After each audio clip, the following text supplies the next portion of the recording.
चांद पर रहता हूँ। अली को बहुत हैरत हुई। जोबो ने अली को चांद की सैर करवाई। वो दोनों चांद की वादियों और पहाड़ों को देखने निकले और चांद की चमकदार सतह पर खेलने लगे। जोबो ने अली को बताया कि चांद पर रहते हुए वो अकेला महसूस करता था, लेकिन अब अली उसका दोस्त बन चुका है और वो बहुत खुश है। अली ने भी जोबो से दोस्ती का वादा किया और कहा कि वो हमेशा उसका ख्याल रखेगा और कभी उसे अकेला नहीं छोड़ेगा। जोबो ने अली को एक चमकता पत्थर तोहफे में दिया जो चांद की रोशनी से ज्यादा जगमगाता था। अली ने वादा किया कि वो हमेशा ये तोहफा अपने साथ रखेगा। अली ने जोबो से कहा कि उसे वापस जमीन पर जाना होगा, लेकिन वो हर रात चांद को देखेगा और जोबो से दोस्ती का वादा हमेशा निभाएगा।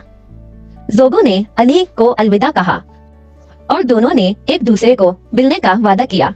अली वापस जमीन पर आ गया, मगर चांद की रोशनी हमेशा उसके दिल में रही।